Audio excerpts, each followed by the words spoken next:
Is platinum a bargain? In this video, we'll talk about the current state of platinum as an investment. Why is the current price of platinum historically low? We assess the supply and demand for platinum, as well as current care deficit, its production costs, and finally, the financial situation of the major miners of platinum. First, let's look at platinum from a historical perspective. We don't look at the price of platinum versus currency, because the currency has been largely devaluated. We look at the price of platinum in oil. How many oil barrels do we need to buy platinum over the last 30 years? With a price of $850 per ounce and a Brent at $80 per barrel, platinum has reached its lowest price in 30 years. We can see in this chart that platinum has reached its low level of 2008 during the so-called Lehman crisis. Now in this chart, comparing the price of platinum to the price of gold, we find also that platinum is at its lowest level for the past 30 years. But why such a price depression? The main reason for the decorrelation between platinum and gold is that 50% of the purchase of gold is for investment, whereas it's only 2% for platinum. So, why is the price of platinum so much depressed?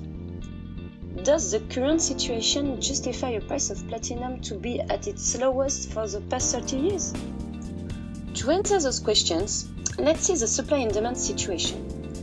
Then we will assess the sustainability of the mining company in such an environment.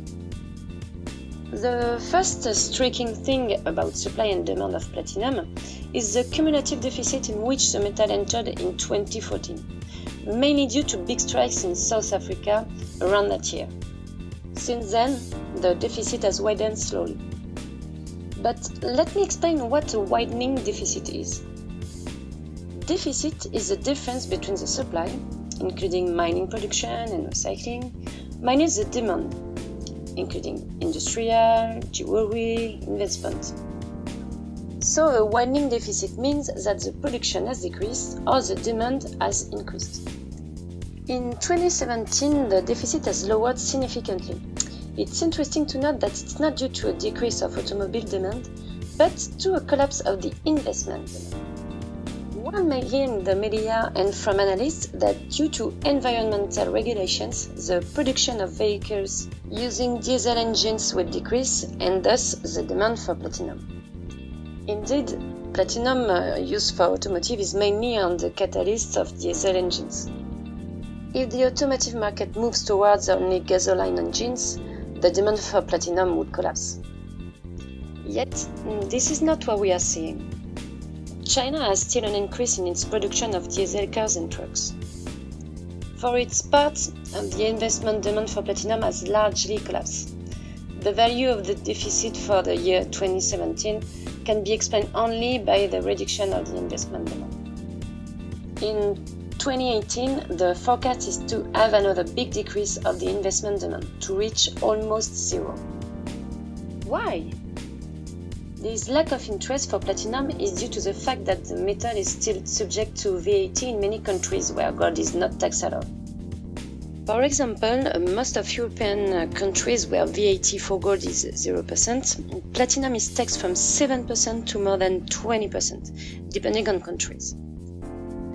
Hence, platinum has always been largely disregarded as a precious metal for investment. But if there is a rally into precious metal, if the fiat currency system were to tremble, investors would certainly rush into platinum since there won't be enough gold for everybody. The amount of available platinum is 10 times less than gold. Thus, the market of platinum is so thin that if you add a big investment demand to the fragile balance of supply-demand, you would enter a huge deficit. Now, what about the cost of production? The cost of production of platinum has increased by 15% in 2017. And this is not just in South Africa. This is all over the world, due to higher prices of oil and water, due to inflation of labor cost. The cost in South Africa is around $1,100 per ounce. At that level, miners don't make money on platinum. This is an average. The marginal cost of platinum is more around $1,650 per ounce. At the current level of $850 per ounce, more than half of the mining production is not profitable. The current price of platinum is 25% under the average cost of production and 50% under the marginal cost of production. Miners would make more money buying platinum bars than producing them. So why the production does not drop drastically, would you ask? Because it's a huge investment to restart a mine. If a miner had to stop a mine, he would have to let go a lot of employees, stop paying licenses, etc. He would have to pay penalties over the equipment he is renting, or worse, he would have to pass as a loss the equipment he has bought. Resuming the mine would be a huge financial investment again. Therefore, all miners do all what they can not to stop the production. And you can add the social issue as well, where governments don't want to see thousands of employees going unemployed, and you understand why miners continue to produce, even at loss.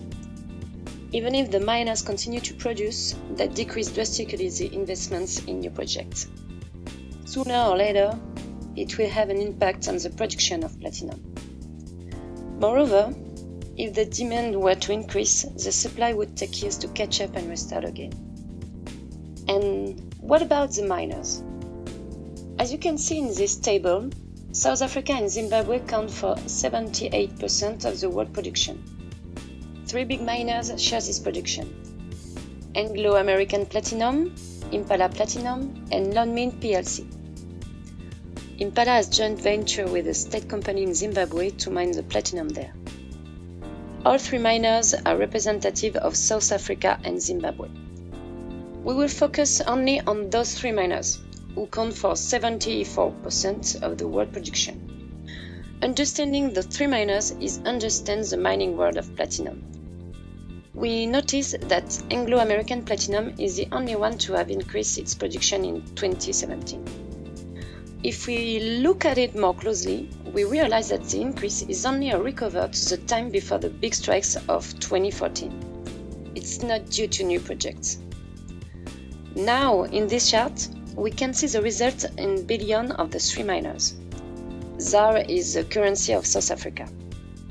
In 2017, Anglo-American is earning 2 billion ZAR, Impala is losing 10 billion ZAR, and Lonmin is losing 1 billion ZAR.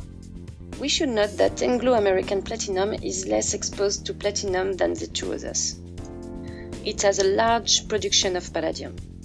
Considering that palladium trades about $1,080 per ounce, 25% above platinum, this metal is a large part of the profit of the company.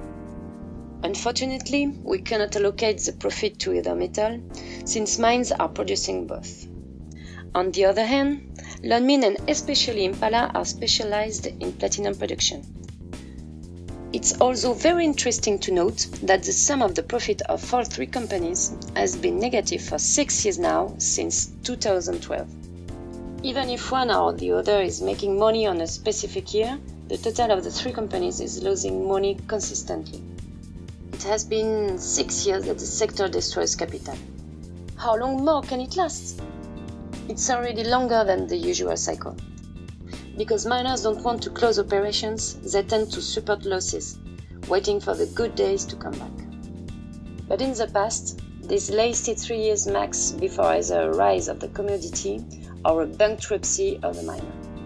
We are now at 6 years and the losses are consistent every year, as shown in this chart. The return on equity of those companies is also impressive. In 2017, Lonmin had a return on equity of minus 85%. This means that in 2017 alone, Lonmin destroyed 85% of the capital of the shareholders. Impala had a return on equity of minus 25%, which is also astronomically bad for shareholders. Only Anglo-American Platinum had a return on equity of plus 5%.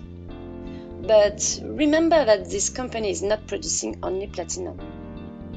It's fair to state that the platinum mining sector is on the verge of collapse and is only supported by shareholders losing money or by governments printing money to keep fueling the loss, so they don't have a big unemployment problem and civil riots.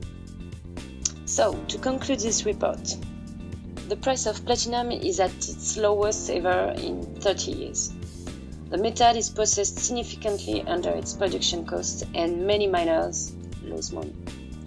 The metal has discouraged many investors, if not all. This is an option to have the price rise sharply if investors would come back. Miners have been losing money for 6 years now as a whole. They are destroying shareholder value every year.